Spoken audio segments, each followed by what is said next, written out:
Hello, and welcome to Have At Us, Reviews for Your Pleasure. I'm Joshua. I'm Nietzsche. This is episode 12, How Ewoks Saved the Galaxy. Today we are reviewing Star Wars, the original trilogy. That's episodes 4, 5, and 6.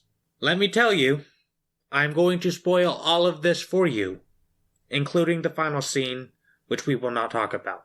I don't feel like that's very funny. I feel like you do it specifically because I don't think it's funny. I like it, so... You're wrong. Okay, just like most of the Star Wars community is wrong about these being good films. Okay, they're not good. Six is the best, but we're gonna try and talk about these more so in order. We're trying to do 4, 5, and 6. It'll probably get really jumbled, but that's gonna be kind of the structure here. So we'll go back to the beginning at 4 here, which is not a good start. I agree. I think 4 is kind of a boring movie, oftentimes. At least most of the time, I think 4 is pretty boring. I don't think it's necessarily mostly boring. I just feel like it doesn't go anywhere for so long. Then my recollection of what actually happened in this movie was really, really poor. Well, that's partly why I think these are interesting movies to watch with you, is because your recollection is clearly poor. It's also been a long time since you've seen them. They're very popular movies. And so I think giving you that modern flavor is good. Modern flavor? Yeah. How are you defending the word modern on movies made in like the 70s and 80s? The modernness of you watching these. The modernness of me. Yeah. The current status. The current you.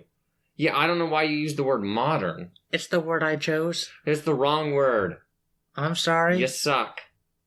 Just like the beginning of this movie, which I feel like went nowhere.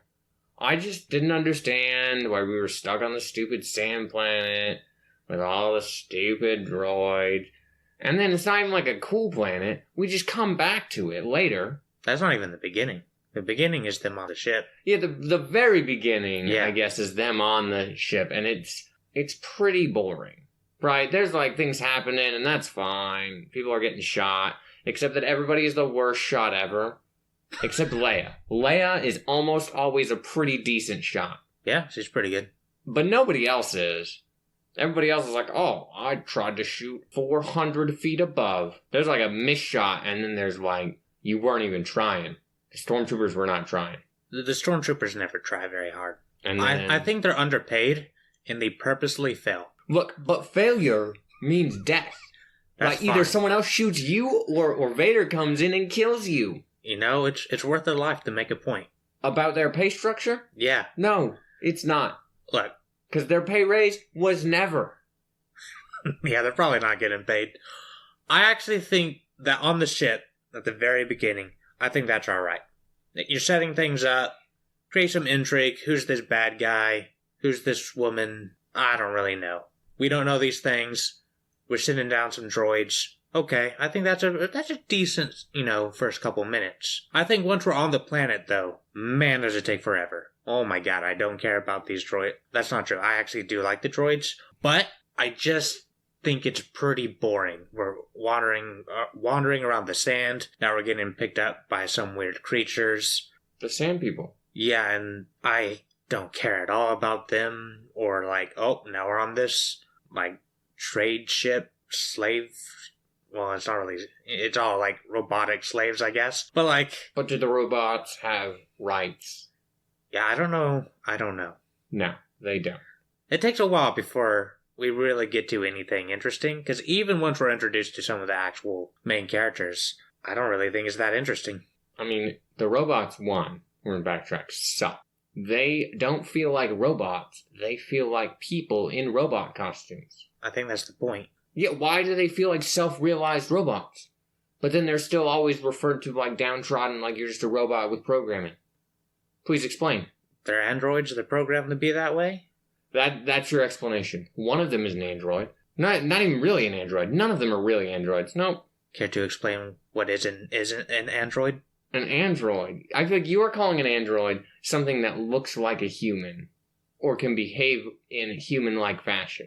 Then how are you defining that? How do you call them androids? I would think of it as an artificial exterior with a created mind. Or, no, that, I guess... So like Alexa is now an android. Siri is an android. An artificial intelligence is not the same thing as an android here. Well, I don't know. I feel like, because we also would call, like, some superheroes, right? Like androids or whatever. Name me a superhero that's an android. Cyborg? I guess, see, that's just, I guess those are different things, so. A cyborg would be metallic or machine parts put onto you. Yeah. Right, the android I would go with is like Ghost in the Shell status with the Major Kusagani or whatever, yeah. Whereas it's just her body with her brain, right? It's just a body she chose or it chose, because technically there's a lot of weirdness on like what gender the Major was. Yeah, I don't know. But an artificial body seems to be a solid... Yeah, but it's still her brain put into a body. That's where I would draw the line here. Whereas C-3PO is just program nonsense. Yeah. Except he somehow can, like, defy, like, normalized programming and just, smart off and do whatever he wants, right? And C-3PO has he is just a toddler inside a tin can, basically. I'm not really sure why... So what would you call them? Just robots? They're just robots. That's all they're ever referred to as. They're just robots. Do they not call them androids in this ever? When would they do that? They call them robots. But we need someone to clarify for us on who is crazy and why that is Joshua here, right? Because it's not me. I know 100% as a righteous man that I am right. Yeah, I don't know. I don't know if they're called that in these movies, but I feel like people refer to all these things as androids. They're droids. Droids. Maybe that's the problem, but I don't know. Yeah, Wouldn't droids just be a shortening of android? I don't know that would have to be true. What the hell else would it be? Would there be a difference between a droid and an android? We didn't want to use the word robot. That's my assumption. Robot sounds boring. Droid sounds more interesting. Robot means slave, and maybe they don't want to imply that these have no free will. Okay, this movie was made way long ago, not modernly. There's none of that crap, I'm telling you right now. But the droids have all level of free will. Regardless, I took them as they were supposed to be robots who just followed their programming because it's consistently like, what are you programmed for? How many languages can you speak? Because if I have to hear that question again, I'm going to be a little frustrated by the stupidity of that. You're a protocol droid, right? You're just supposed to do things. Yeah, but I don't know why they can't have will too, or like have how is the extra machine, functions built in. How is the machine have its own will? It's fine if it develops its own will by the end, but they just start gung-ho like the coolest, robots on the planet. That's just how far along their technology is. It's not, though. There was no build-up for it, which is one of the points that I would make as to why this isn't like a real sci-fi deal like people want to claim that this is. Because there isn't a pretty, tried and true trope that there's the mechanical thing that gains sentience. But the robots also don't have any rights. They're just like, slaves, basically. So if they have their own free will and sentience, then they should have rights, correct? I think it depends who you're asking on that one. I don't know that the Emperor gives a shit, but would Luke think they have rights? Yeah. Okay, Luke doesn't have enough personality for you to justify that. Luke is boring. At all three movies, he is boring. Oh, I disagree with that, but I also disagree. I don't love R2-D2. I'm pretty indifferent about him. I actually like C-3PO quite a bit. No, he's not very funny. Like, he's rarely funny. He's sometimes a little funny, but then that's just, brought down by like, yeah, but I feel like he, should just be a robot. I don't have this robot conundrum going on in my head. I generally think he's pretty funny, and I feel like he's the only character that's consistently funny. Look, all three of these movies, basically, excluding 5, I feel like, now that I think about it better, are more fun to make fun of than they are funny. Okay.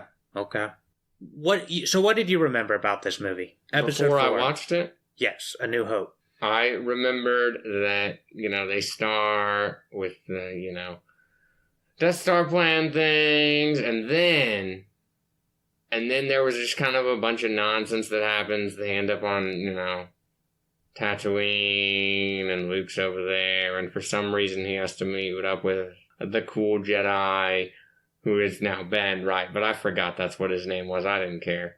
And then, they go do something. And then 5 doesn't exist, and then 6 has Ewoks, and then they blow up the Death Star.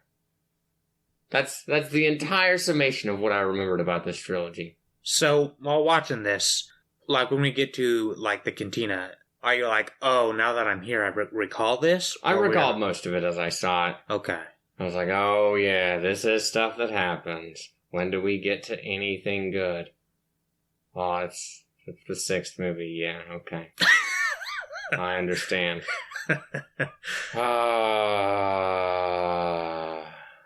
Look, there's nothing good in 4, really. Except that the music is good, but the music is good throughout all of it, for the most part. There were only a few scenes where I was like, the music is not really good. It's fine. It's not good, though. I think in general, I think sound in Star Wars is pretty good. I don't know that I'm comfortable enough saying sound is always good. Music, though, is good. I'm comfortable saying sound. You got different blasters that all make the same annoying blaster sound. That's kind of stupid. The stupid robot noises. I get it. You wanted them to make weird, stupid whistle, beep, boop, stupid noises. I heard enough of them like 5 minutes into this film. I mean, I think you can definitely make an argument for overuse, but I don't think the quality of the sounds is bad. I think it's fitting. I never go, wow, that sounds weird to be in Star Wars. I think, oh, okay, yeah. No. You need to make sounds that are still pleasant to listen to, or that just make sense. R2-D2 doesn't need to make, like, the most annoying sounds every 5 seconds. Every half second he's doing something or talking doesn't mean that he needs to have weird sounds. He can make, like, one sound. Also, why does he make weird noises and all the robots understand him, but nobody else makes weird noises back to him? Luke right? also understands him. Well, only through the computer, for the most part, right? Later on, I would justify that as, like, he's got the Force nonsense, and so that's good enough for him. Because he doesn't understand him in A New Hope, or whatever the 5th movie's even called, I don't remember. Empire Strikes Back. Yeah, not important. Wow, you're really going to pass some trivia. It's going to be good. I mean, you could put some trivia in the comments, and I will definitely get all of them right. Yeah. Okay? It's that righteous man power. I have been blessed with useless Star Wars knowledge. Whew. That's good stuff. I don't know. I don't think the droid or R2-D2 noises are a big problem. Why? I just assume R2-D2 can clearly understand speech, but I would just assume that he was made to only make this sound or maybe it's a language, and I would assume that all the droids know it. It's just a built-in program. Doesn't that seem like a failure of a design? I know all of these languages, but I can't speak in them at all, ever. What would be the point of that? Why, suppose it's probably just their use, right? Like, a protocol droid needs to know a bunch of languages because he needs to be able to translate or something, right? Does he? What does protocol droid mean? What is a protocol droid? Please explain. He just knows protocol for, like, ambassadorial duties. That's what you're going with right now? That's where I'm going with. Because you don't actually have a clue on what a protocol droid is, because it's not explained. That's what I am inferring from the movie. Inferring from the movie? Yeah. Isn't he made on Tatooine or something by good old Anakin? Yeah, but we didn't know that when this came out. I mean, that's fine, but we know that now, so I don't know why you used that definition for protocol droid. I don't know how people feel about the fact that Anakin made. It's a little weird. I mean, that's fine. We're not going to go into that discussion. That's for if people want to hear about the prequels. Yeah. And how they're probably about the same quality as these movies. So, if you want something to really hate on, my opinions on the original prequels. The original prequels. Yeah, the original treacles. It's like a treacle well. Yeah. Very few people got that reference. That's fine. The prequels. If you want to hear my hatred on those, and you want to hate on that, that'll be good. But yeah, no, the droids suck. Now we've all screwed up. Luke sucks. He's boring. At what point is Luke interesting in A New Hope? In A New Hope, I don't think he's interesting, but I think he's a fine lead because you can tell he's going to develop from that movie, right? It's a starting point. I think it's a fine starting point. What makes it look interesting is his journey through the 3 movies. Mm-hmm. His journey. He doesn't do much. He's not even there half the time. Well, he's doing his own things. And when he is there, half the time he's failing. Half the time he's just sucking it up. Sometimes. Yeah, like half of the time. Yeah, I mean, that's the hero's struggle, right? You know? What does he do in A New Hope? Nothing, basically. Well, mounts the rescue of Leia. Does he, though? Yeah. Like, he does a rescue, but, like, she kind of halfway does most of the rescue herself. Okay, well, and she couldn't have done it without him. And R2-D2 is basically what rescues them. Okay, well... And Ben. It's a joint effort. You know, they all work together. Yeah, and the joint effort... is sacrificing an old man. If we split the pie, there's R2-D2 taking a whole third. Okay. Okay. Ben takes another third. Why are we calling him Ben? Because his name's Ben. It's Obi-Wan. It is Obi-Wan. His name is Ben. Isn't his name Ben? At some point? At the beginning, he calls him Ben because that's his alias name. His old man Ben. Okay, I felt like maybe I was just confused, but I was like, no, he's called Ben. Yeah, he's Ben. So his name is still Ben. Okay. I'm calling him Ben for the rest of this. Okay.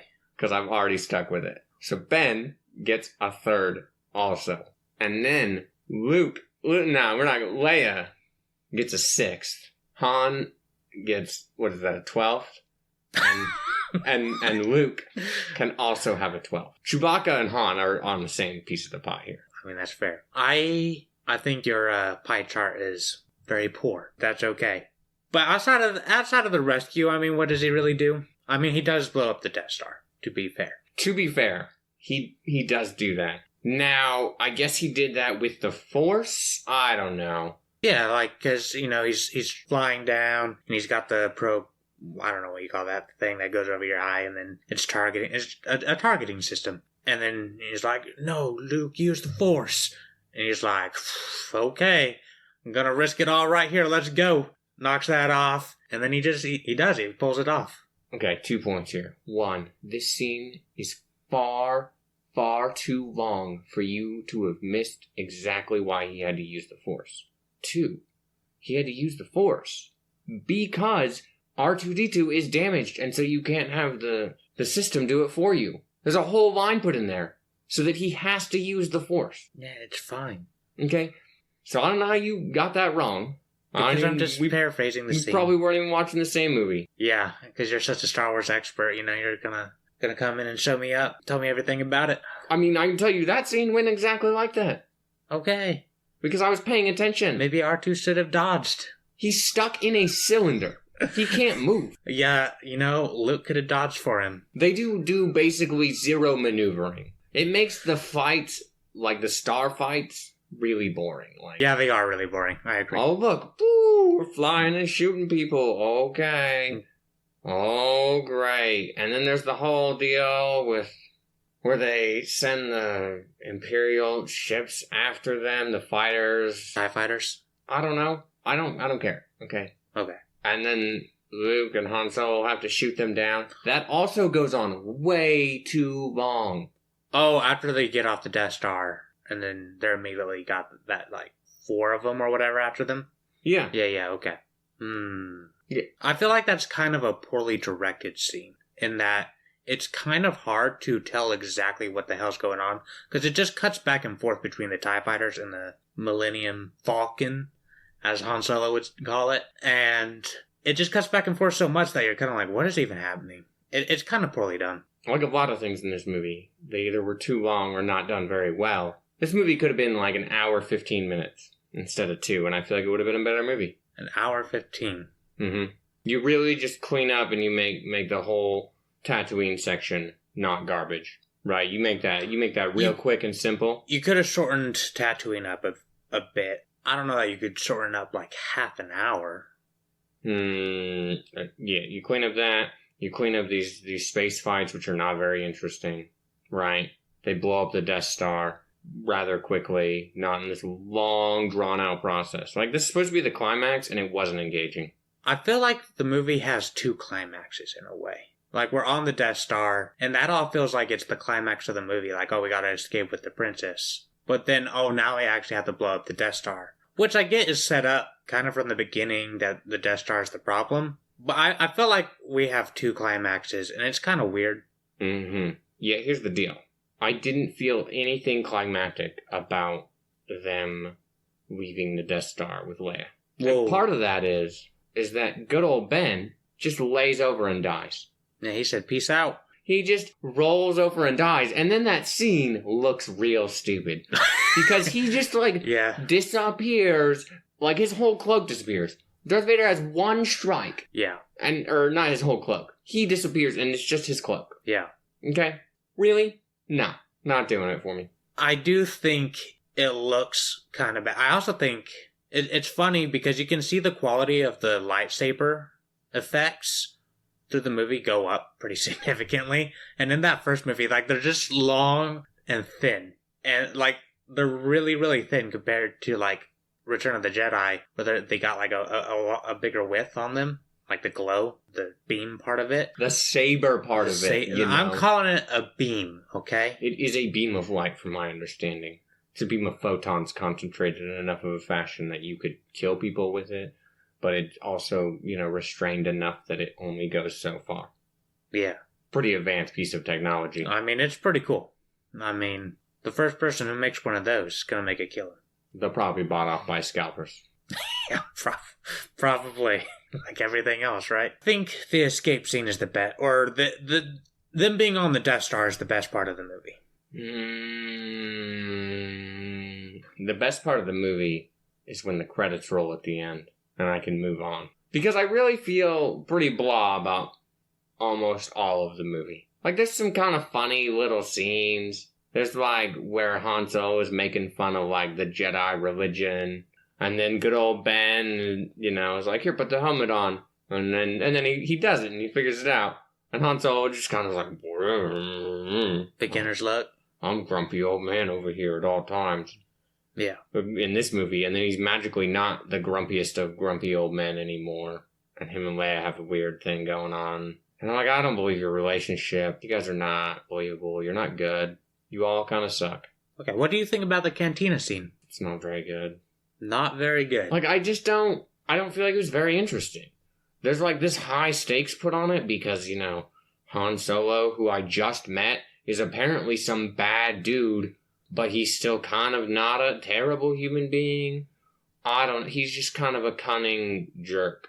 But I feel like there was a lot of high stakes, like I should care about his plight that I just learned about, and I don't care. I never care about Han Solo, because he's kind of wholly unlikable. Wholly unlikable. Mm-hmm. Okay. Every part of his interactions are not likable. Like, what do you want? I mean, I do agree that he's a bit of a jerk, but I don't think that's a bad thing. I like that you have a jerk as one of the main characters, right? Like, it gets boring when everyone's... Like, Luke's a nice guy. He didn't need another nice guy. He needed someone to be a bit different. Han Solo's pretty different. He is different in A New Hope. And then he's kind of just a nice person after that. Like, he's kind of a jerk to Leia, often. But that's about it.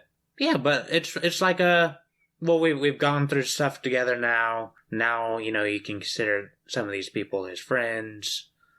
We've advanced to that level. Whereas, like, he treats Chewie pretty well in A New Hope, right? Like, you can tell that they're friends. Yeah, partners. And all I get is, like, random Wookiee screaming sounds. I don't understand that. Also, why was there subtitles for, like 4 sentences that Jabba the Hutt says way later, and no subtitles anywhere else for any reason? I feel like if there were subtitles, I would be less bothered by the obnoxious noises that are being made. Well, you're supposed to infer what's being said by the response. I fully understand that I know what's happening by the responses. Yeah. But I don't really understand what harm there would have been to put some subtitles in there. How hard would that have been? I feel like it'd be like breaking the fourth wall kind of thing. Like, it takes you out of it. Whereas if they're just speaking their natural language and people are responding to it naturally, I think it flows a little bit better. If you're trying to, like, immerse yourself into the universe and trying to make it look believable. Make a universe that's immersive. Maybe you start at the point of immersion rather than I want this to be immersive even though I didn't try in the first place. See how that works? See how you start at step one? Yeah, I understand what you're saying. I just don't think it's that bad. Like, wow, we just completely failed in every department. Like, I think it has its moments. You have a massive exposition at the start. Yeah. How is that immersive? Please explain. Please explain how that is supposed to be immersive. I don't really think of the text scroll. I just go, okay, that's just a exposition dump, so you get some setup of what's going on, and after that, you're in it. Like, I don't know. I'd separate the two.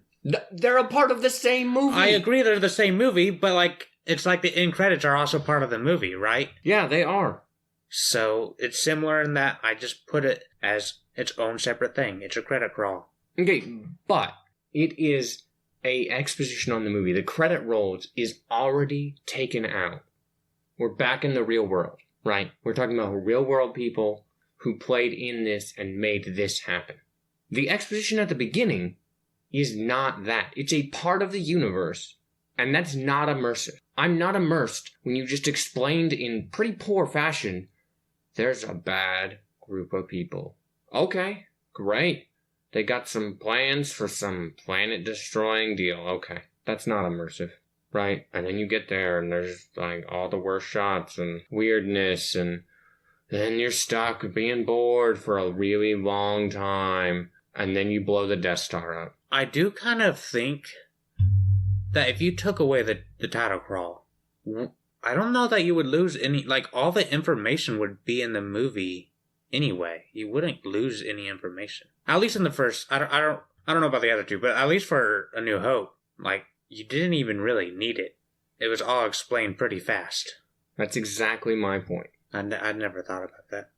It's not immersive. Right, it's fine to be there. I kind of hate it because I'm a slow reader and I'm always really paranoid that I'm not going to read it in time. Okay? It's pretty slow. It's really slow and I have no issues with it. But I am paranoid, and that's what I don't like about it on the personal side. But to justify this as an immersive deal when it's not really immersive because it feels the need to give exposition that is not useful, like that, and I don't understand how you're separating that. If it was happening over the act, like if we were looking at characters with that title going over it, it would be more problematic. But it just starts there over a black starry screen and tells you that, and then we go down, we see a planet and some ships come in, and then it's never even really thought about again. I just don't think it's that big of a deal. Like, if it was anywhere else, sure. But like at the beginning, it doesn't matter. My point is not that it's a big deal. My point is that it's a large issue if you want to claim immersion. Right? If you want to sit here and defend that this movie is immersive, and I can, 2 seconds in, tell you how this is not immersive, we have a real problem. I think you don't have to necessarily start the immersion at that point. You can be like, okay, people need some information. Clearly they didn't need it in this case, but you could justify having better information there and then be like, okay, they got the information, now we're going in. We're panning the camera down. Now you can start getting immersed. Okay, but it's the start of the movie. The movie starts right there. It doesn't matter. I just don't think that it's a big deal. So here's the deal. You're wrong, okay, and I'm right, as always. It's important. It's sad. It really is sad that you cannot see how wrong you are here. Mm-hmm. This is not immersive. You're welcome to try and defend some other points on immersion if you want, but I wasn't trying to like defend the movie as being immersive. I was just trying to offer a point as to why there might not have been subtitles. That was the whole point. Yeah, and that wouldn't have made it more immersive. That would have given me clarity and detail and something to actually be more interested in. I don't know. I think the subtitles would have felt weird. I think them, like the Wookiee, just, shouting off, doing his thing, making Wookiee noises, is just fine. They're the same 4 noises. They can't communicate 7,000 words. You don't know that? I do know that, beyond a shadow of a doubt. Okay?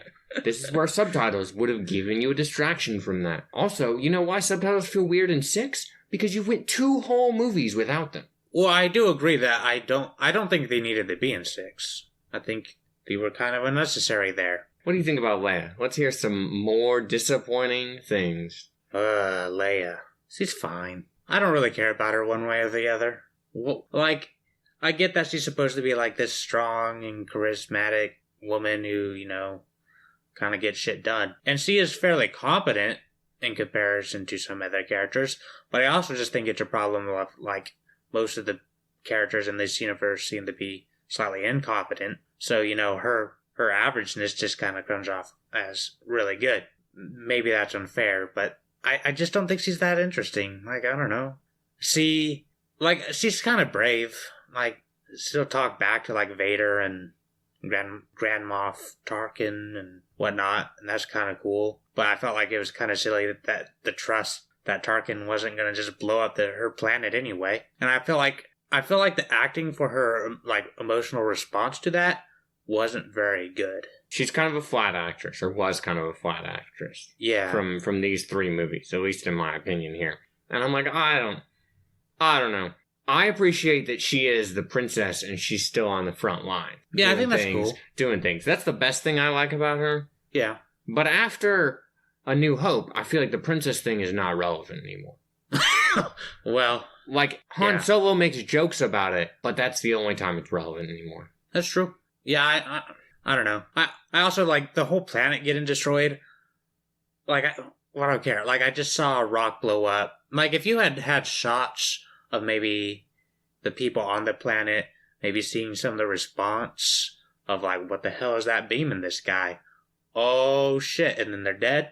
Right? Give me something. But just from the perspective we got, I don't know. I get that there's millions or billions of people on that planet, and their life just got snuffed out. It's kind of tragic, but I don't really feel anything. I don't know anything about this planet. Because this film is not immersive. It's not a good setup. We don't explain anything. Same with all the other films. I mean, a lot of people would probably say that things are explained, but I think they're not explained in movie. They're just explained in the greater lore of Star Wars, right? The books, comics, whatever. The books are retconned, right? Some are not. I thought most of them were retconned. Most things were, but some things are still canonical.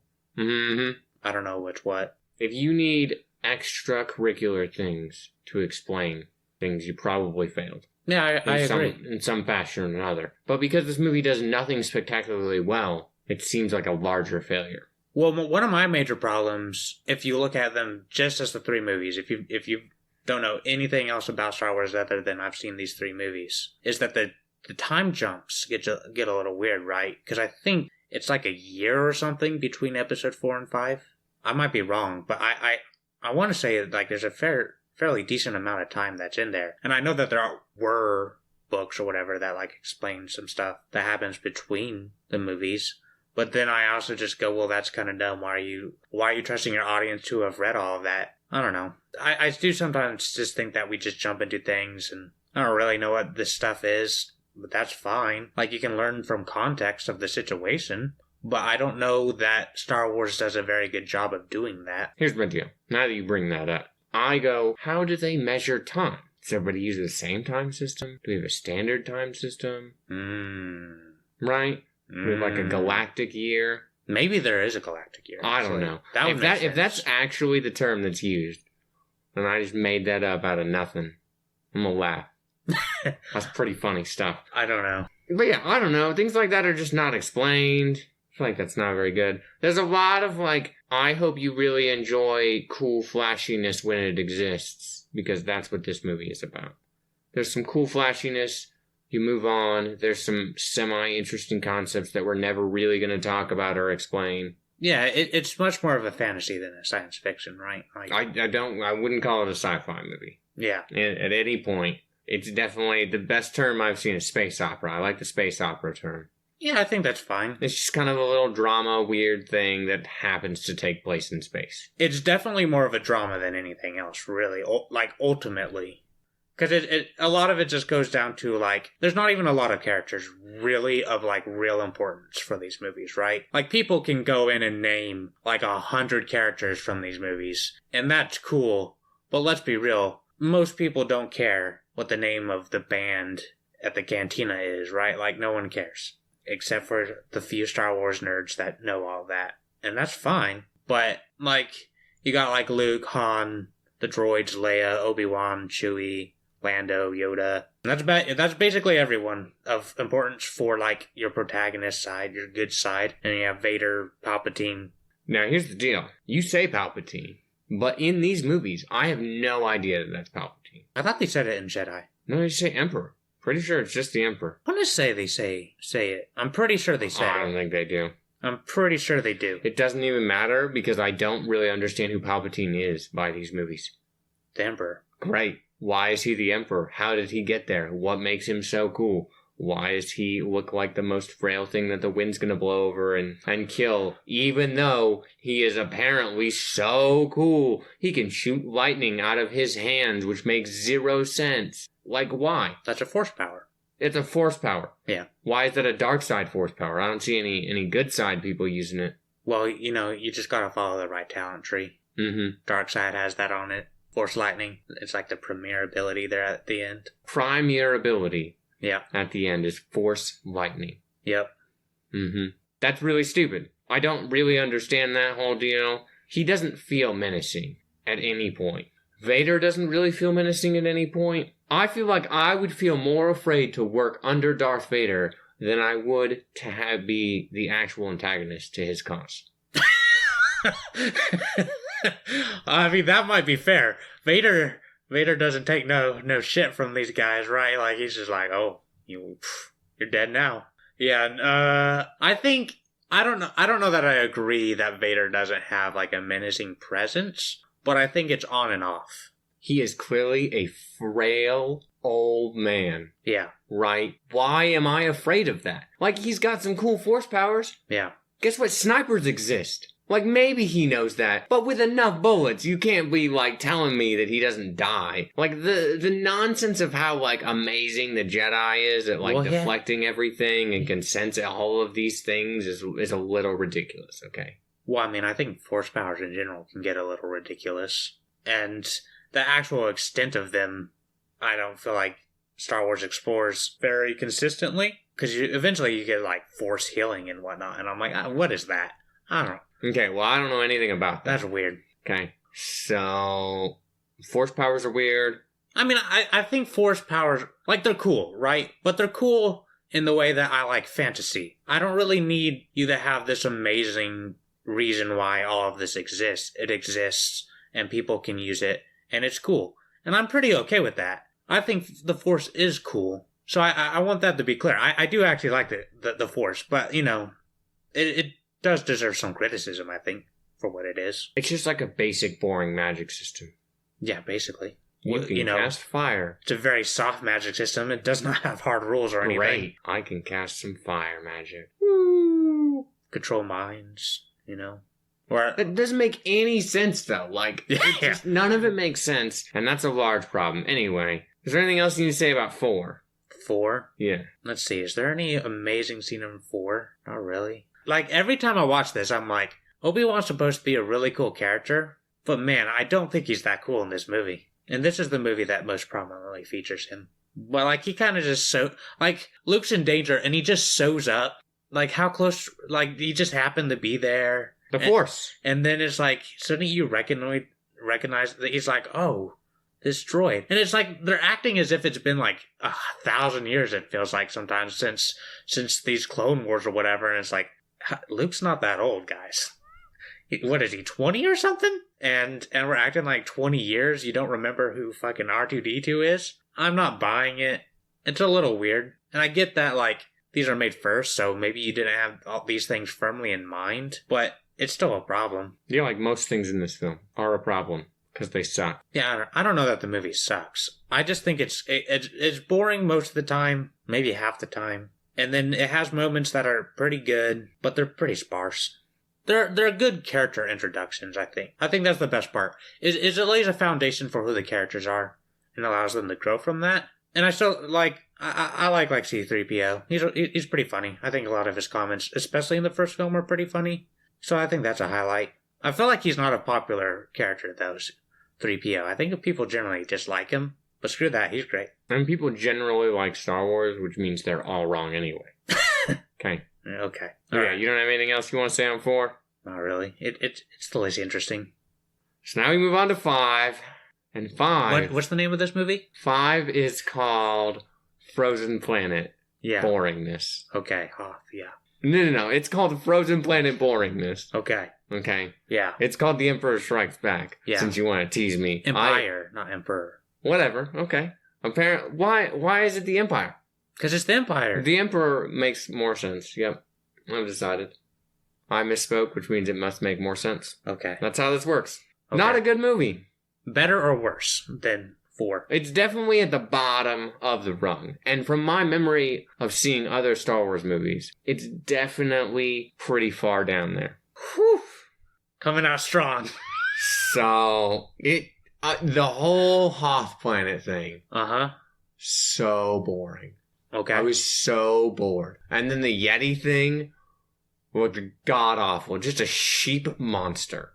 It's so bad looking. So, I think Hoth could be cut down a lot. I think the whole Yeti plot point sucks. I think it's really unnecessary. It doesn't really add anything to the movie. I don't really like the whole section. I think you could have just had Luke and Han out there. You see this thing come crashing down. They're like, what the hell is that? Let's go check it out.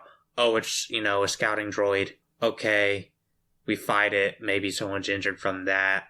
I don't know. And then we gotta get back. We don't need this weird, I'm gonna go check this out, and then he gets attacked, and then, where's Luke? Oh, I'll go search for him, and then I'm gonna search for him for 10 minutes, and then find him, and then do this weird thing, and now we gotta go retrieve these guys. I just feel like we waste, 15 minutes on this, and it's just a complete waste. I don't like that part. I don't really care that the Yeti, I don't know what this thing's called, looks kind of poor. I agree, but I also just go, did that look good for its time? I don't know. I wasn't alive.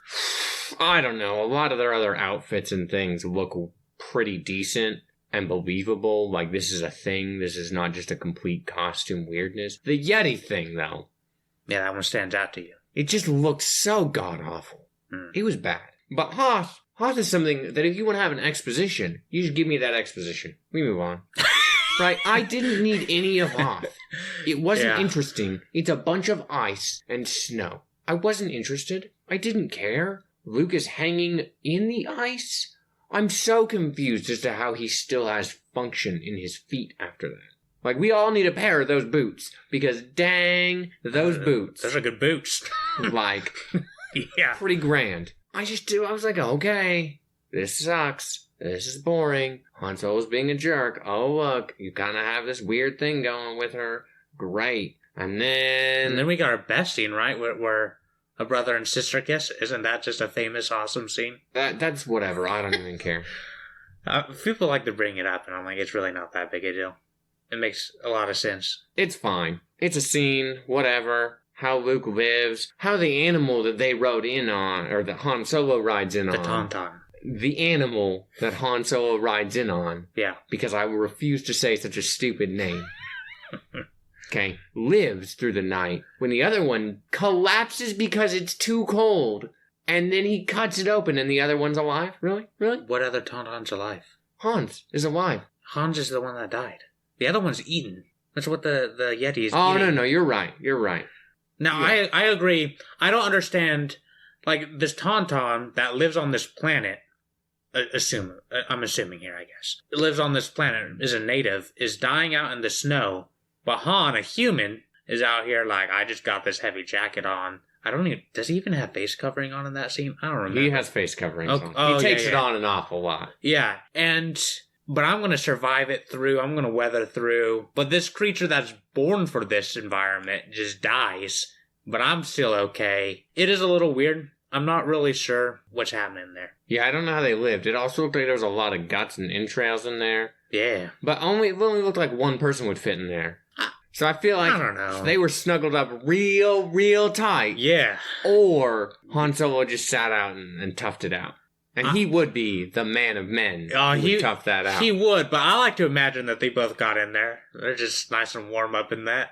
I think that's kind of a cool scene, though. Is surviving inside of a Tauntaun. That's kind of neat. I guess. It's ingenuity, right, in a perilous moment. It's fine. It's whatever. You survived. Great. If I want to watch a survival show, you know what I'll watch? I'll go watch Man vs. Wild or whatever these stupid shows were.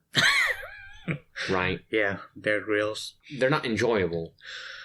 But despite the fact that those aren't enjoyable, they are somewhat more enjoyable than this movie was. Because where do you go from Hoth? You gotta... Well, you go to 2 different places. Yeah, you all split up, right? Yeah. And you go to... Dagobah.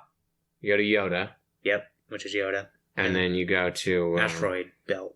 Yeah, you go with them being chased around by the Empire, and that whole thing was really boring. Those cuts were really bad, like the back and forth. There's one of them that cuts for like 30 seconds back to someone, and then it cuts back away. And you didn't gain anything in those 30 seconds. It was just a useless, stupid cut. I don't know what you're talking about. I don't remember which time it was, but yeah, that was really stupid. Hated that. I mean, I said everything I need to say about the asteroid scene. That sucked. I think the asteroid stuff is pretty boring. The chase isn't that interesting. Han's a cool pilot, right? Like, he's flying this big ship around and these little ships can't get it by. Like, okay, you're talented, that's fine. And then you're inside of a worm monster. I think Jupiter's got some of those? No. Oh, that's too bad. Here's my deal, okay?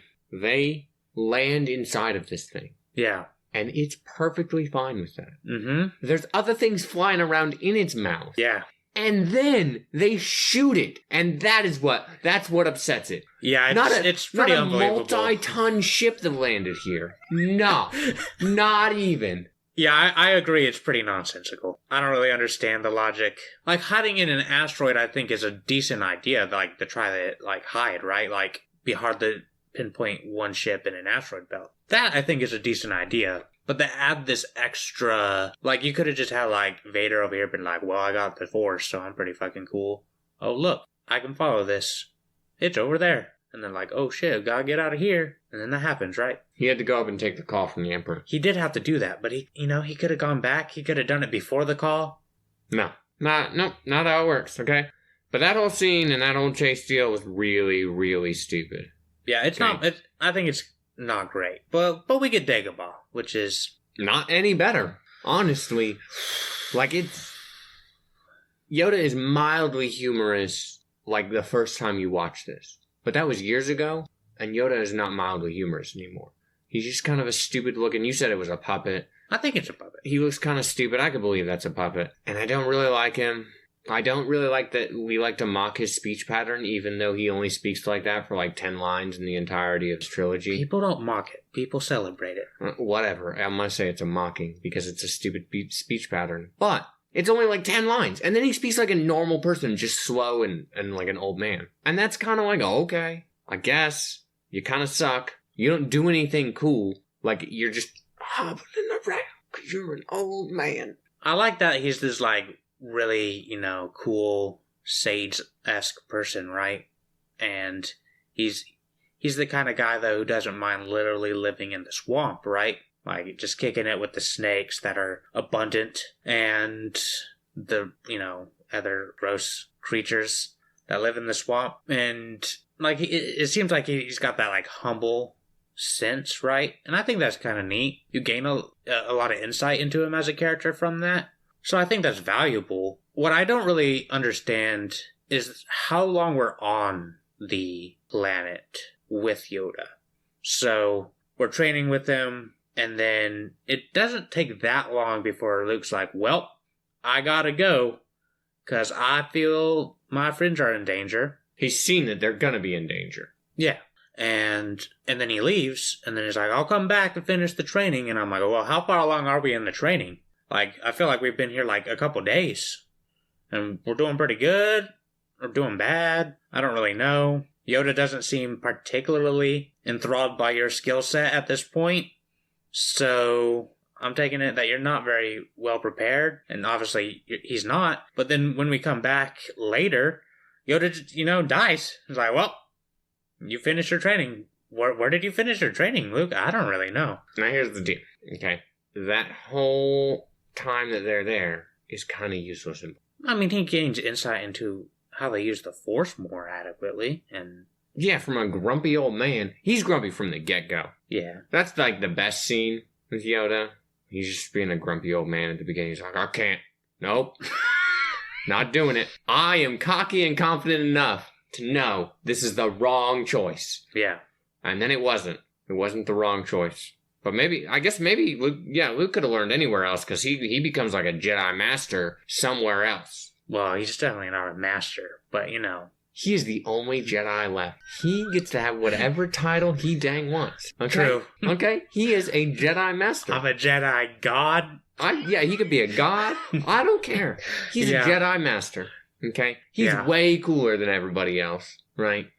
And then, that happens way off screen.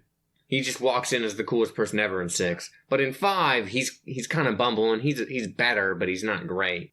Yeah, like, he's clearly getting better. He has more control of the Force, which you see with, like, the Yeti. But who cares? And then we're at the swamp. We're getting some training. Goes into the illusionary chamber pit thing. Is that what that's supposed to be? I don't know what that's supposed to be. Because it's just a weird thing. He walks into it.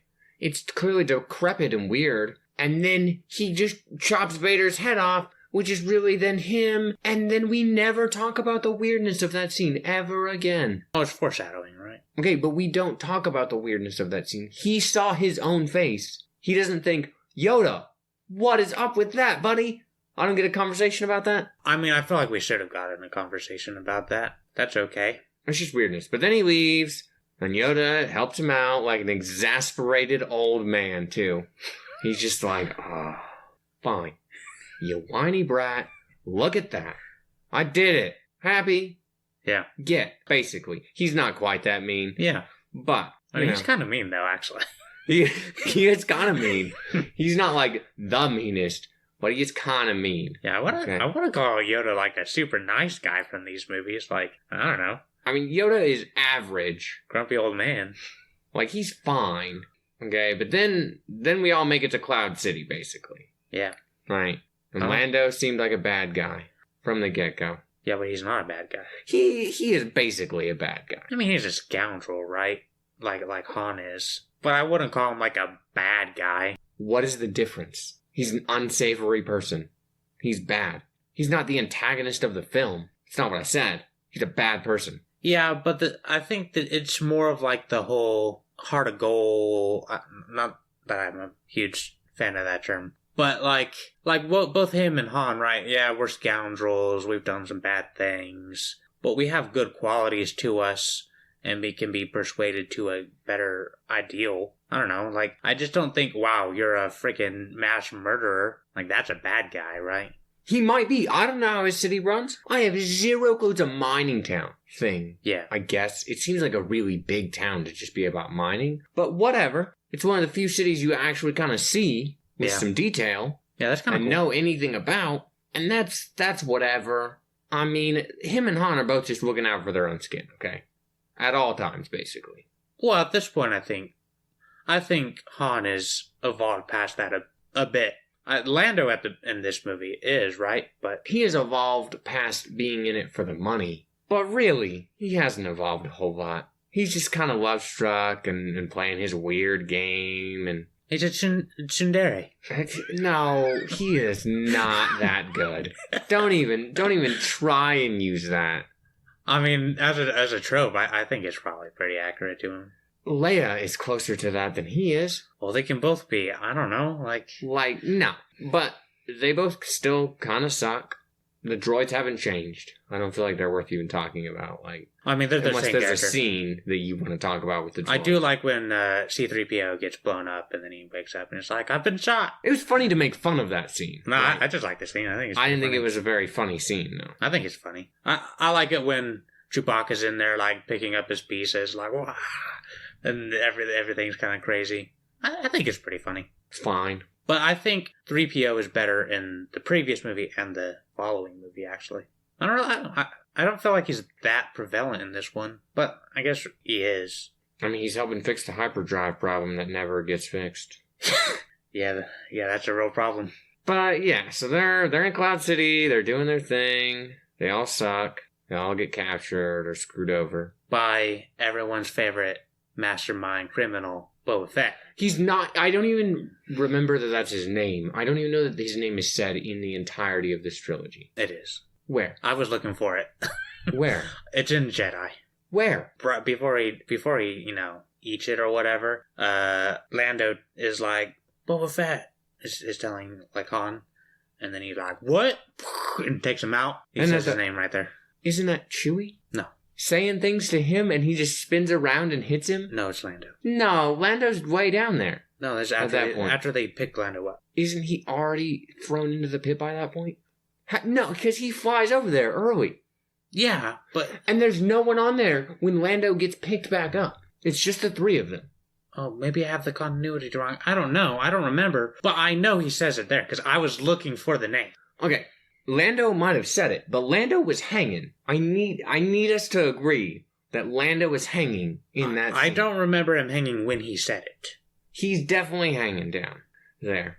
Maybe he says it before he swings around and hits the jetpack weirdness. Yeah, I don't know. The force of a basically blind man hitting that is probably not that great. But whatever. In 5, they all get screwed over. Boba Fett is never relevant. He's basically just completely useless. At all times. He's the only person who gets admonished for, like, do not disintegrate. Like, it's very clearly like, I'm saying this to the group, but I'm saying this to you, Boba Fett. Don't disintegrate him. I know you suck. Don't do it. I think Boba Fett is pretty lame. I've never understood why people... Like, even when I was a child and saw these movies, I never thought Boba Fett was very cool. But people love this character, and I do not understand it. Like, I've heard people say, like, he looks so cool, and I'm like, does he? He looks fine. But, like, is he so cool that, like, people worship this freaking character? I don't understand. And I get that, like, in lore, I'm pretty sure he doesn't die there. And I'm like, yeah, How does he not die there? I don't know. I don't remember how he lives through this thing. But I'm pretty sure he survives in lore, and I'm pretty sure he makes appearances in other things. I don't really know. I haven't looked it up. But clearly when this movie was made, he was dead in that scene. And then we just decided because everyone loved him, we had to bring it back. But I just go, why was he cool? I don't understand. He followed the ship, and that was good. That was his good move, is he was able to figure out where the Millennium Falcon was and follow it. And then he reported into Vader like, yo, I found him. Let's meet up. You assume. Right, and I believe that's probably what happened, but you don't get a scene there. Yeah, I'm pretty confident. And that's it. And then he takes him on Slave 1, flies away. Okay, cool. And then he dies like an idiot. His ship also flies the wrong way. I'm just telling you, I hate it. I don't like his ship. I don't like him because he's just kind of there and then he's stupid and he dies. And I move on. I don't care. But they get screwed over, by Vader and his people and Lando. I do think the scene when we open the door and Vader's sitting there, I think that's a pretty cool shot. And I like how Han just immediately pulls out the blaster, starts shooting just immediate response, right? I think that's pretty cool. I think that's a well-directed scene. Vader just like, that's nothing to me, chump. Let's have a conversation kind of attitude. I think that's pretty cool. I think that's a good scene. It didn't have that same effect. I was like, okay, great. Actually, I think that might be the best scene of the movie. The best scene in the movie? Yeah. No, the best scenes really are Yoda being a grumpy old man.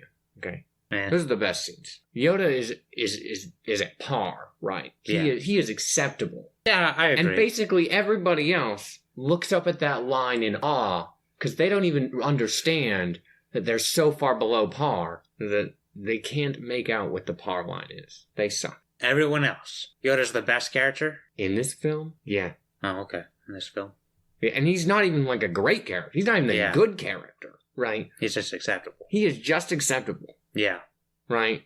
Because they all get screwed over, and that sucks, whatever. I mean, I didn't really feel anything about any of that. I didn't care. I didn't really understand how carbon freezing worked, I guess. I don't know why it's called carbon freezing when it's clearly he is frozen and then encased in carbon.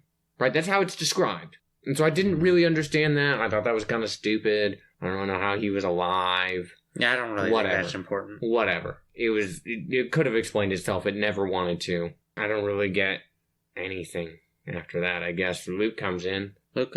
Hero of the day, except he still kind of sucks, and Vader is better, and I don't really understand why Vader didn't just use his force powers and force him into the thing and then turn it on.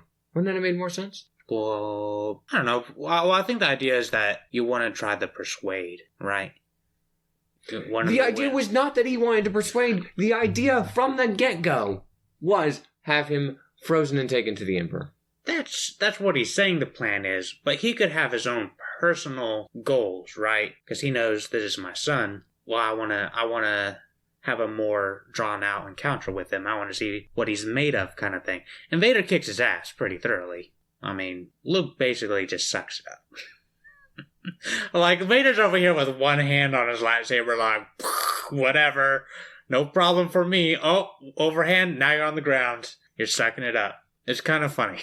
It's just not good, okay? It makes for kind of a boring scene. There's, like, Luke doing some flips. I don't know if that's actually, like, Mark Hamill doing that or if he has a stunt double. I assume he has a stunt double. I don't know. But, like, that's kind of cool. But then he just, like, fails pitifully, and he's kind of like a whiny child. And, like, that's fine. You're in pain. You just had your hand cut off, and you're, like, having this mass realization, and that's fine for you to be a kind of a whiny child. It's not very enjoyable. And then I thought we were going to go somewhere. Nope.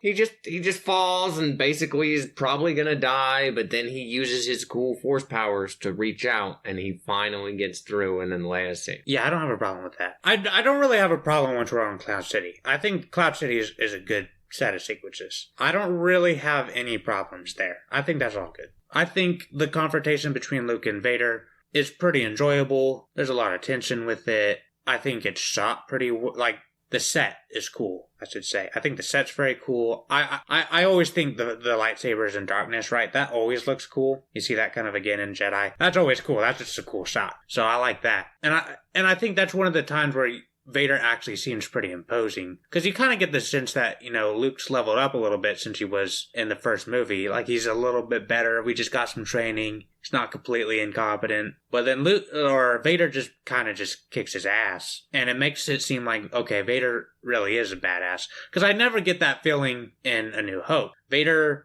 takes out Obi-Wan, but Obi-Wan just let him. And the fight choreography in that is just so bad, I can't take it seriously. Like, I get it's old, but come on, that was bad.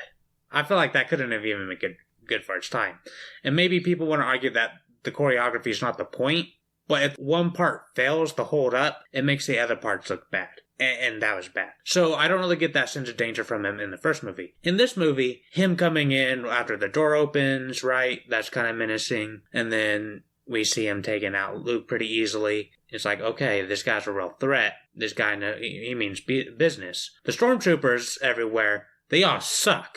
But you know what, Vader? You're pretty good. He doesn't seem imposing. The might of the Empire seems imposing because they can just come in and do whatever they want. But even then, I don't know how the Empire is that threatening. They have stormtroopers who can't make a shot to save their life. They couldn't hit the broadside of a planet, okay? Yeah.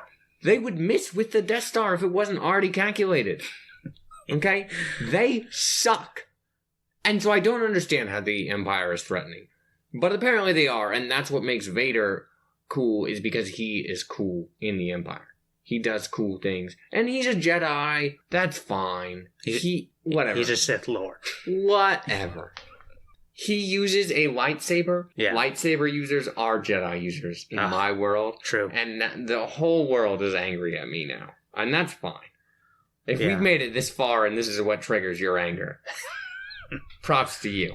Yeah. Right? Because I've said some awful things at this point, and it's fine. But that's the end of 5. I don't know. Do you have anything else you need to say on 5? Yeah, I do. Because I noticed something in this movie that stuck out to me. Mm-hmm. Let's hear it. There's the whole "it's a trap" meme, right? Everyone knows it. And Admiral Akbar from Jedi, he says it, right? And people like to be like, oh, it's a trap, blah, blah, blah, referencing that. But you know what? Princess Leia says it's a trap before Admiral Akbar.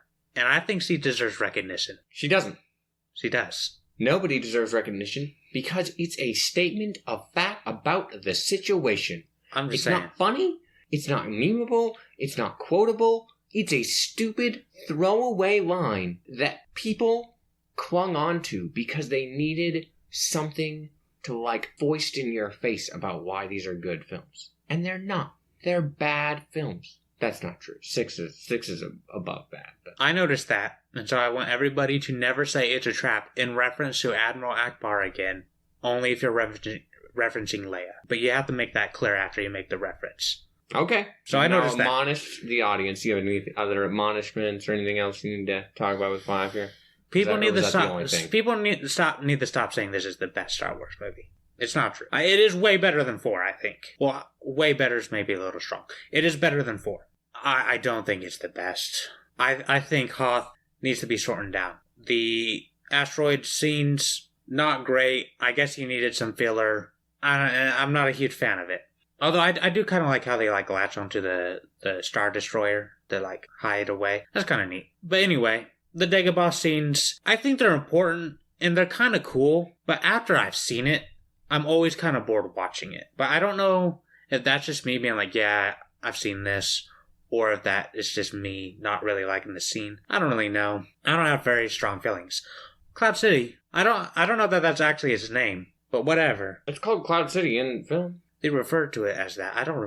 Whatever. I don't know. I think that is pretty good. I think that's definitely like the best arc of the movie. Or section. I think that's the best part. And I think it is pretty good. I think it's strong. But man, I think we could have got there faster. And maybe even drawn that out a little bit more. Could have had a little bit more. But we didn't. You know what the best part of Cloud City is? No. The best part of Cloud City is when Chewbacca has come back with the part, and they're like, oh, well, what the heck? And then they're leaving the room, and Lando's like, you having some droid problems?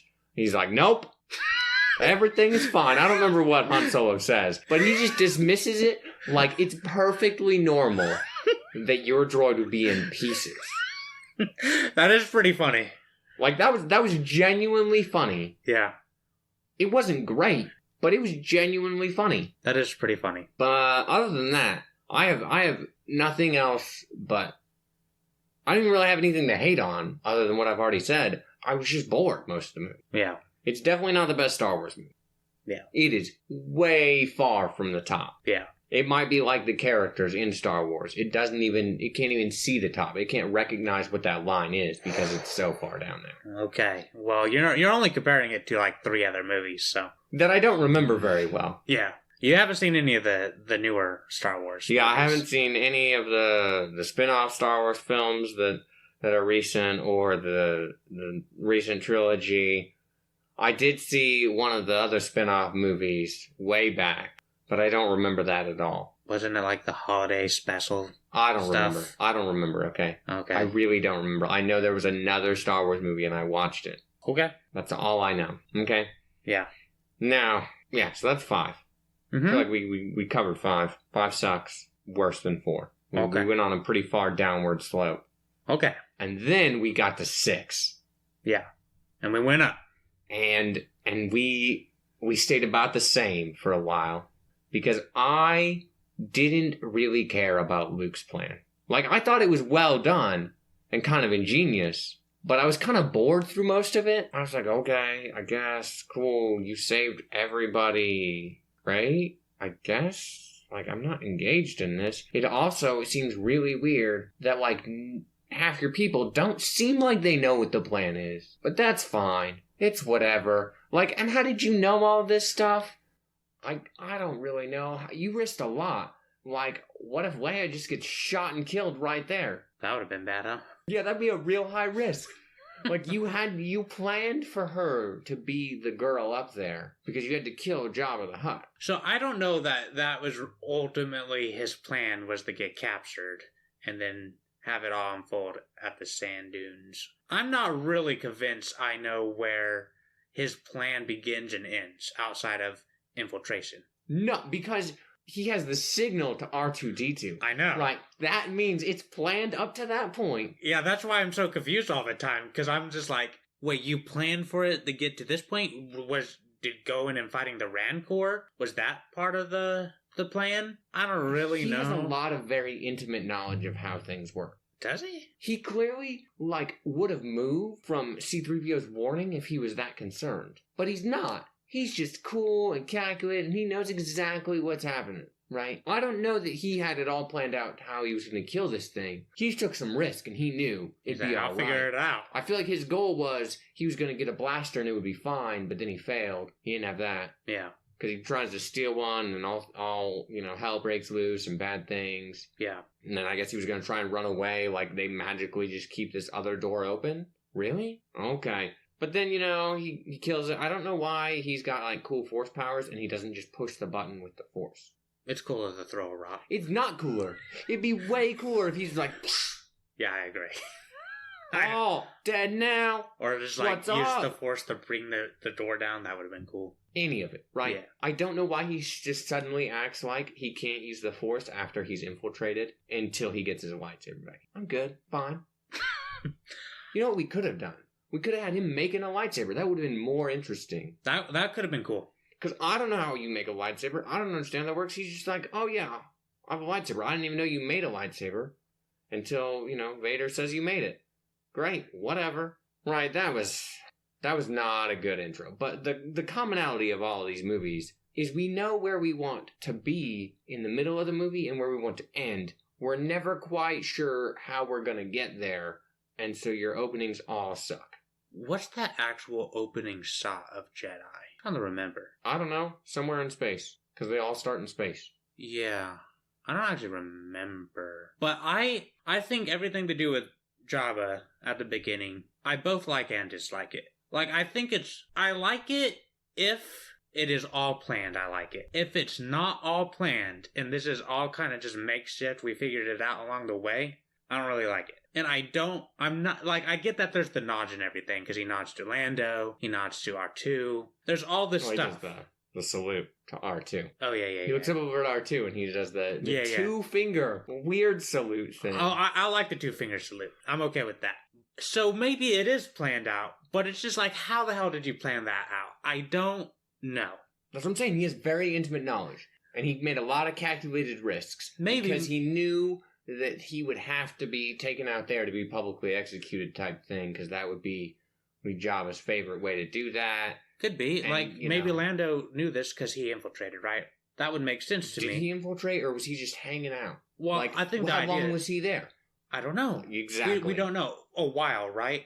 Because they say at the beginning, our C-3PO says something about they haven't made it back from this yet or whatever, like it's been a while. Oh, isn't that the start of the scene, or is it the very end of 5? Where they're talking like, oh yeah, well, once we figure out where Han is, we'll get in touch.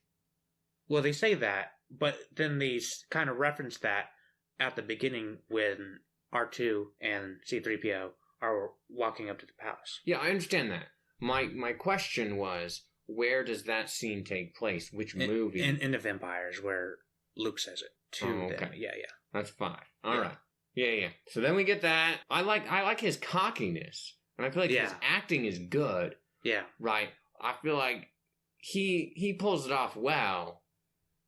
Yeah, I've always liked the shot of him walking in all dressed in black and, being really confident in himself. He's got, his hands in this pose going on.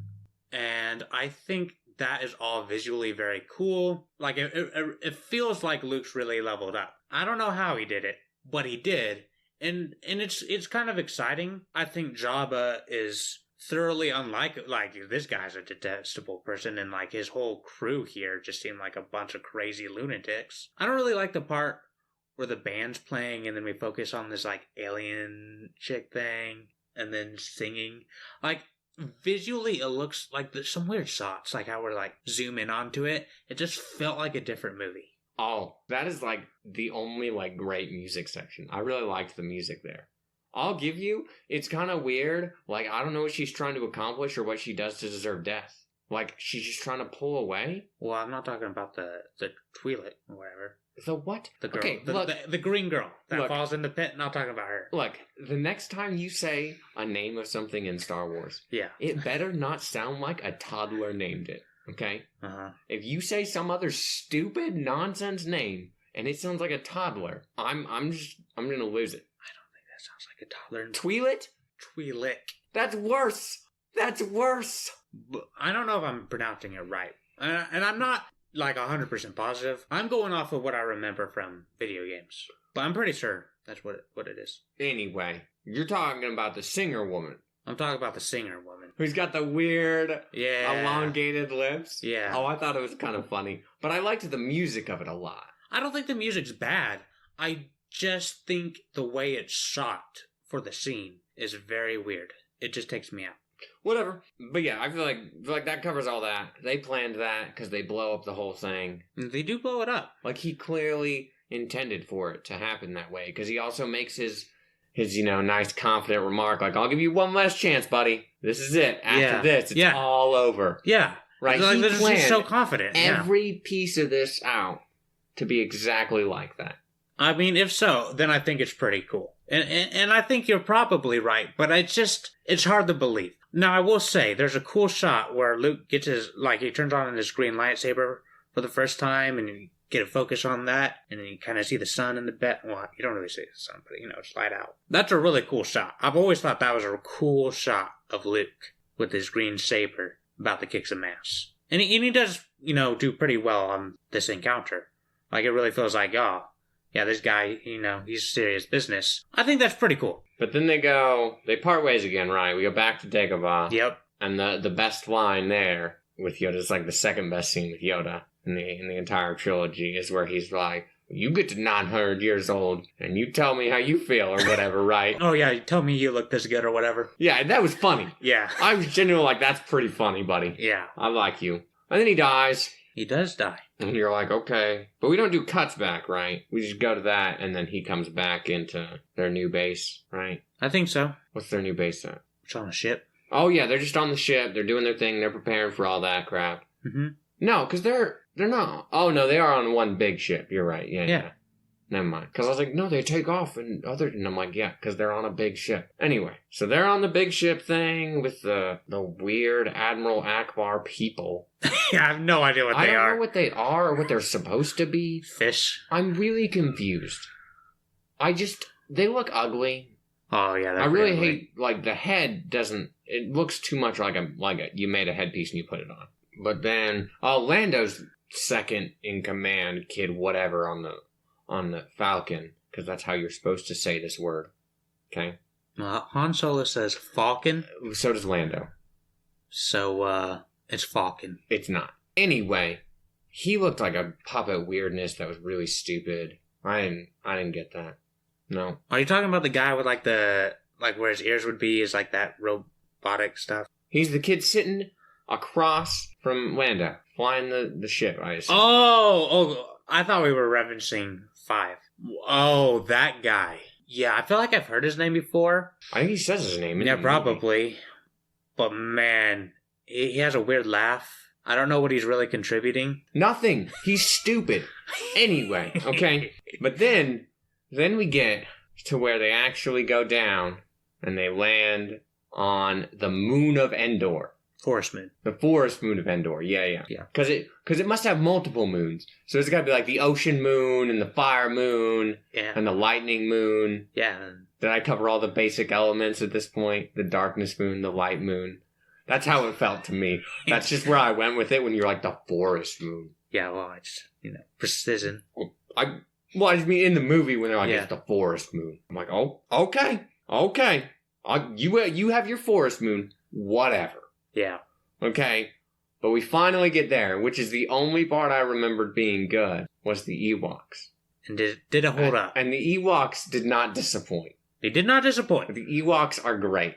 Okay. I thoroughly enjoyed basically all moments with the Ewoks. I like how they look. They look like demonic teddy bears, and it brings me some semblance of joy that they just look so mean. Yeah. But they're really pretty nice, and I like them. Every scene, I could say basically good things about the Ewoks in every one of their scenes. Well, that's good. Which is a large chunk of this film. Yeah, I mean, they're there for a long time. And so that was good. That really helped this movie a lot. Okay. So we spent a quality amount of time with the Ewoks. I didn't love the chaser, like the bike thing, where they're chasing each other. Those things look really stupid. And the scene looks bad.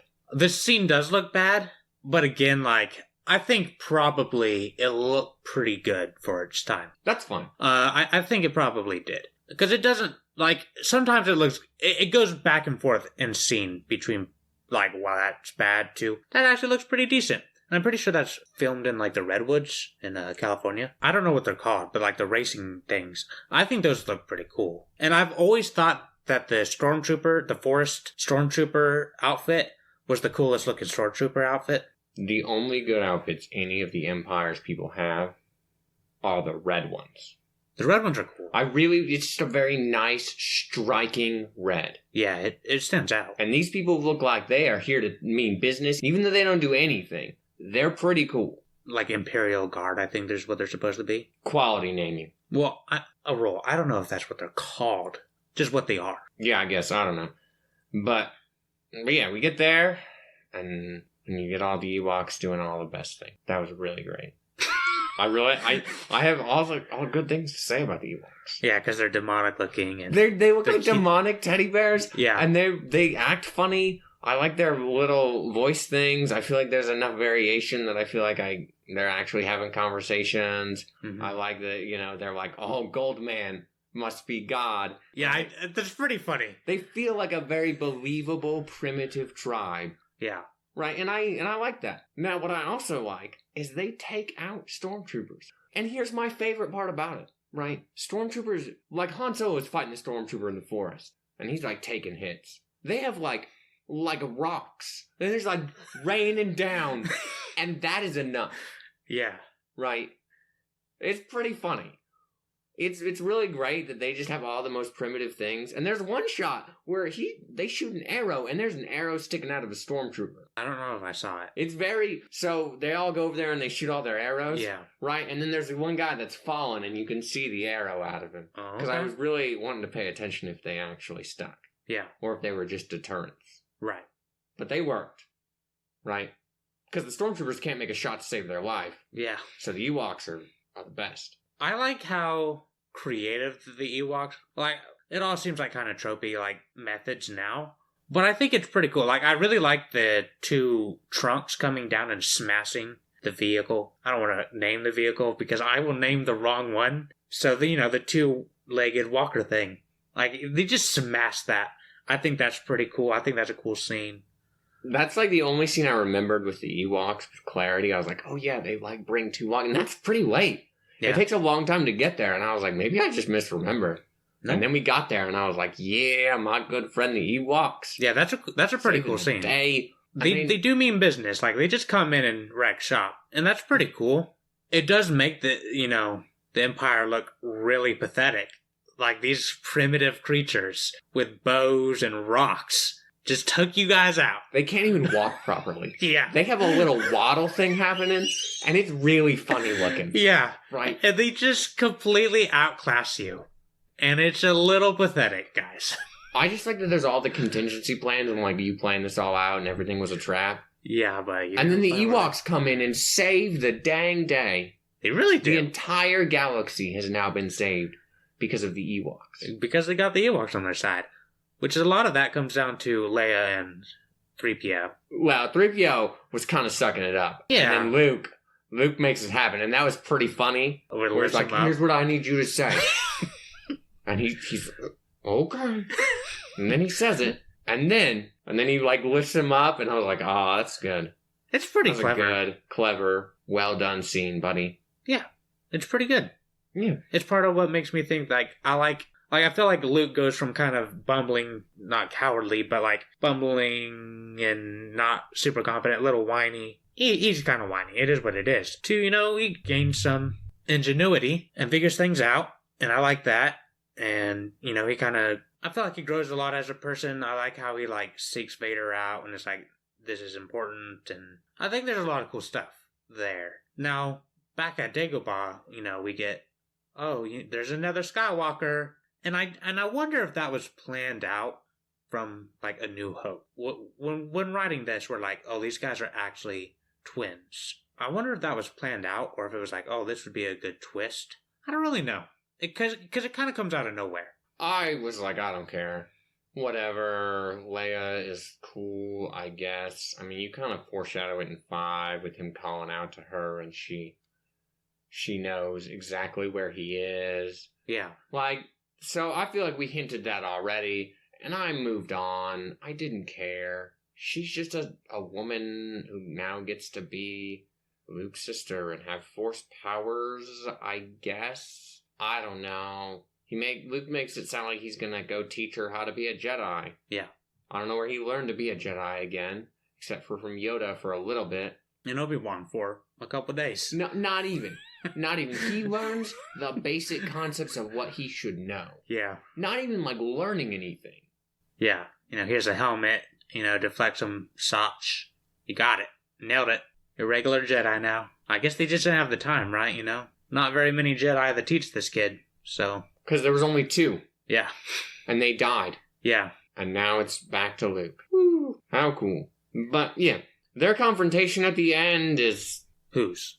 Luke and... Vader at the end there. Okay. It's just like, okay, I get it. I know you still feel good in him and that he's gonna save the day. Like, even without knowing what was gonna happen, you knew what was gonna happen. Well, he was right, so... Woo! He was right. And then he dies. Like, Vader dies. And then there's Luke doing his thing. Woo! And then you get the Force Ghosts. Yeah. Can we talk about why Force Ghosts are really stupid? How does that make any sense? I have no idea. Explain. I do not know the lore on Force Ghosts. Also, why does Yoda look like Old Man Yoda? Why does Ben look like Old Man Ben? And then why does Anakin look like he's like 30 years younger? So, the thing with that is, this is the special editions or whatever that we watched, because that's what's on Disney+. And getting the original editions of Star Wars... It's pretty difficult. Like, most of them are the special editions, which has changes. So in the original film, that is not the same actor. He's an older guy, because they used the actual actor, right, for this. But later on, he's like, oh, it would be really cool if I put on what's-his-face from prequel movies. And so who you're seeing there is the actor who plays Anakin in like 2 and 3. And so there's that. Now, how do people explain that away? From what people have said, and I think this is them just, speculating, is that it went back to the point where he was last good. But that doesn't really make sense, because he, went back to the light side, right, when he kills Palpatine and is, like, dying, right? He finds some moment of clarity there. And so that would be where he was good again. So I don't really know. I think it was just him wanting to be cool and be like, oh, look, we got a new actor. Let's put him in. Mm-hmm. Yeah, I thought he looked different in the original one that I saw. He does. And then I was like, my memory's bad. Yeah. I forgot basically half of 4 and all of 5. So like yeah. And a fair chunk of, 6. So I'm probably wrong. But that's good to know. I'm not crazy. Yeah. 6 is the best movie though, because of the Ewoks. Yeah, well I think 6 is the best because I think it's never really... I wouldn't say that it's never boring, because I think there's some moments that, again, could probably be skimmed. I think we're on this moon for a long time. But whatever. I enjoyed all the time on the moon. I think it's good. I just think it's long. And, in particular, I think the chase scene goes on a little long. And I like the chase scene. I like that. But I think it goes on a little. The addition of, another chase scene, or, multiple of them, yeah. And the one with the Ewok... It's unnecessary. Really questionable. It's unnecessary. I don't know how he does that, because there's very clearly the scene where the stormtrooper uses his foot like you would on a motorcycle, right, to presumably change gear and go faster. But I don't know, I would assume that you're controlled by that, and I don't know how the Ewok over here, looking really funny. I will give you, he looks funny, and the humor of him riding it is funny, but the scene in and of itself makes not a lot of sense. Yeah, it doesn't make a lot of sense. It's definitely a scene I don't think was needed. I think you could have taken that one out. Well, you could have just flown off with it. Yeah. And then we would have moved on. Yeah. We didn't have to see the chase scene. Yeah, you needed the Ewok to take it. Yeah, that makes sense. That is a funny scene, too. He just, walks up there like a child that knows it's doing something wrong, right? And it just, goes up there. Or, like the cat. It's, pushing a glass of water off the table, and Yoda's like, don't! And the cat's like, Happening, done. Glass of water on the ground. Toddler did the wrong thing. Yeah. It's funny. I really like that. I feel like they captured that really well. Yeah, I agree. I just don't think you needed the actual, chase him down.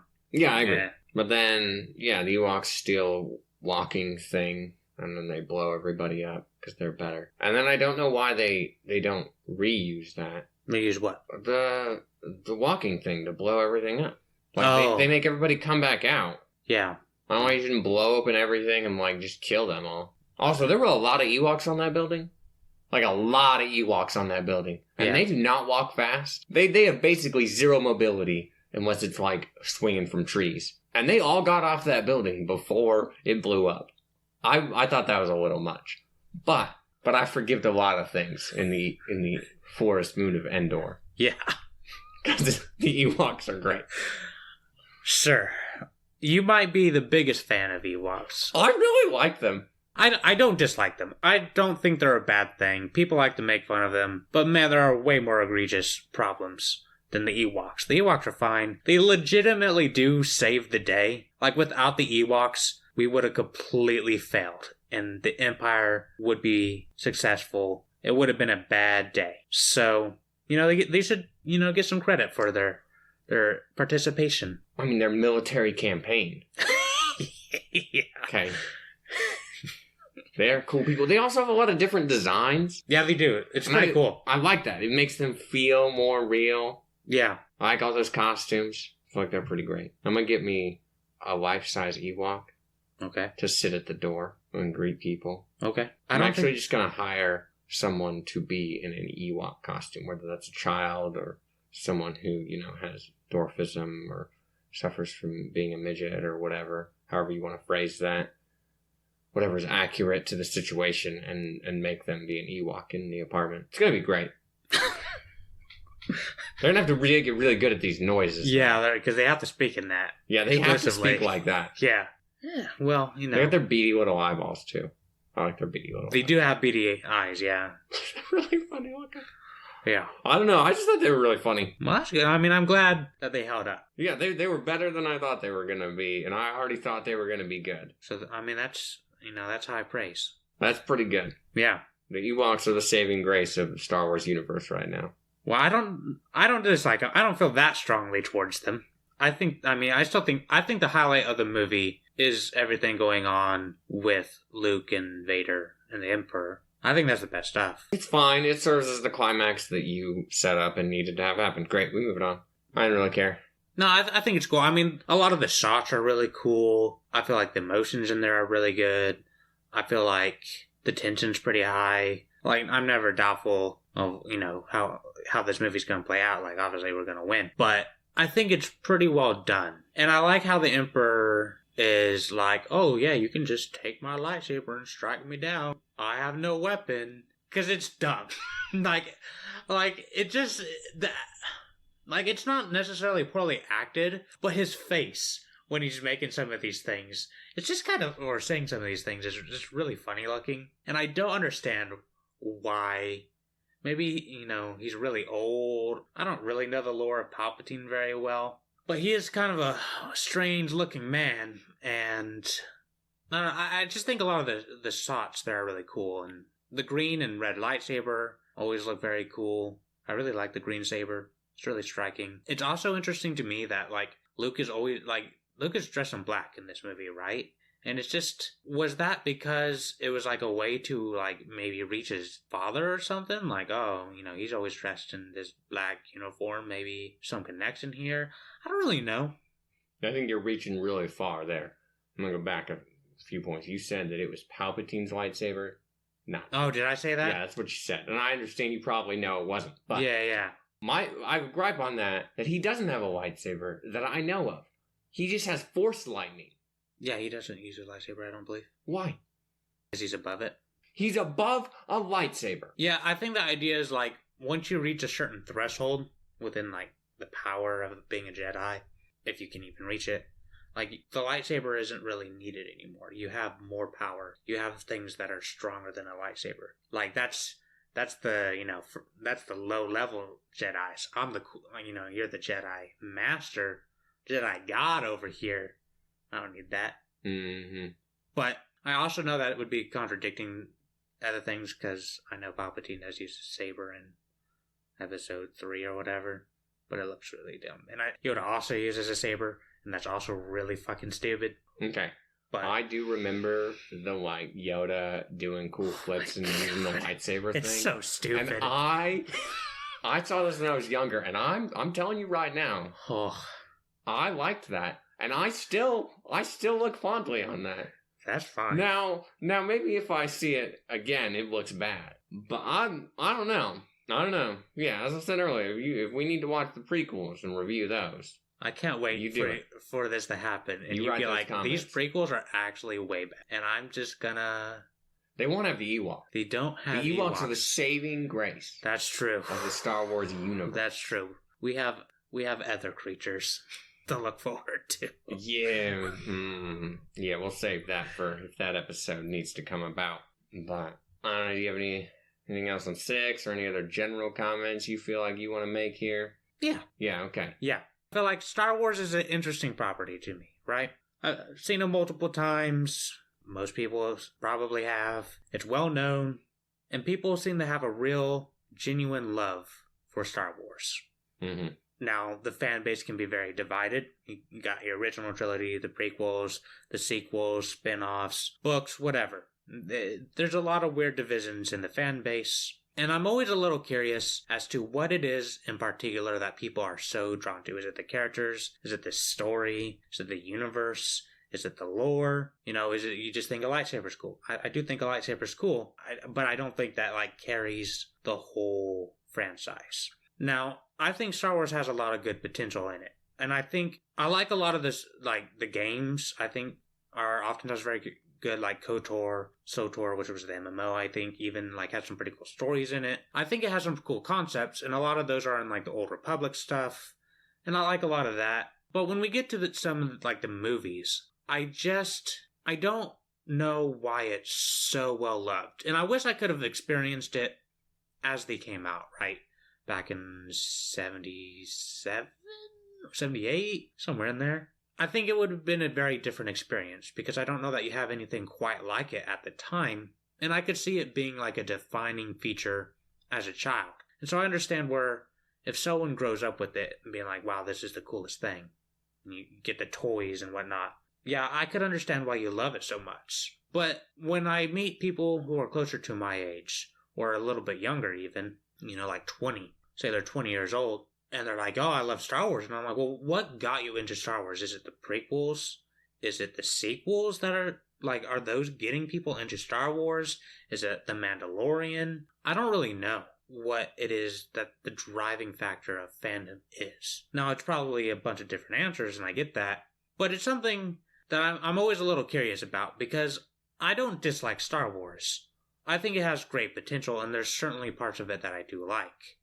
I think the vehicle designs are oftentimes pretty cool. I think the aesthetics and costuming can be pretty cool. I think some of the idea. I think the Force is split down the black and white tree, and that's a little weird. But in general, I think the Sith are very cool. I think the Jedi are very cool. I think there's a lot of cool things on both sides of it, though, and so I kind of forgive it for that. Then you get it into this weird lore, though, and it kind of retcons some things. You get midichlorians, whatever, and it's just I don't know. Do people just like how it was originally or how they thought of Star Wars or what they imagined with it? There's a lot of things about Star Wars that I think I just want to understand more of, but I don't really know huge fans of it personally, I don't think. My dad likes Star Wars more than I do probably, but I don't really picture him as this diehard fan who can just rattle off, every character in the cantina kind of person. And I would be interested to talk to somebody like that, especially if they're a little bit younger, and see what drew them into it. Is it just this thing where it's a community that's welcoming, and then you kind of fell into it, and then you're like, wow, this is good, and you kind of just like the community of it all, and then you've come to appreciate it? I don't really know. I think it's an interesting franchise in that it's so big. It's so well known. Everybody knows what it is. The iconography of it is very strong. The music is very strong. You hear the Imperial theme and you're like, yep, I know what this is. Or any of it, you hear it and you go, man, this is pretty good. Also, side note, the last song in Return of the Jedi, as they're celebrating, I don't know what it is. I would like to learn more about the franchise, but it's kind of daunting. And at the same time, I'm I don't know that I care enough. Or maybe I'll just be frustrated with the answers that I get. I just feel like it's kind of like I said, welcoming franchise, but at the same time, or fandom.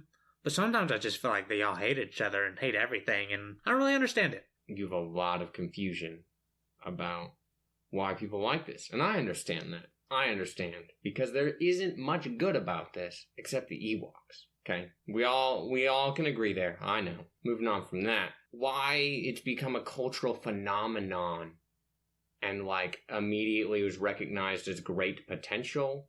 And we've done basically anything in every form of media with this franchise. I don't really understand either. If you guys are those people or you have some great insights, you put that down there. You write on down there about how great that is. Now, you mentioned this last scene where they're celebrating. That was the most jarring scene I've ever seen in my entire life, I think. I'm not surprised. I don't know any of these places. I don't know why they're celebrating. They're celebrating, I guess, because the Empire's taken out? Are they? Yeah. Are they taken out? The Emperor's There's a dead. whole Imperial fleet that could wipe the rest of these kids out, and reasonably would. Cut off the head of the snake kind of thing. Yeah, They don't know exactly that's what happened? I actually think those might be added scenes in the special edition. I don't remember, but I want to say they are. They're really weird, okay? They're really weird. I'm not connected to any of these places or people. I don't know what they were fighting to put in place. Maybe they're putting another dictatorship in place. I have no clue. Your goal is not clear. Your goal is Empire bad, we'll kill. Yeah, well, I was talking about the music anyway, but I understand. I didn't think the music was notable. I like it. It's fine. I mean, the music in general is pretty good. So, whoever does their music, or did their music, was good. On point. Quality job. Mira, you got something else you want to say about it? I feel like I had my spiel. You've had your spiel. You don't have anything else you need to comment on?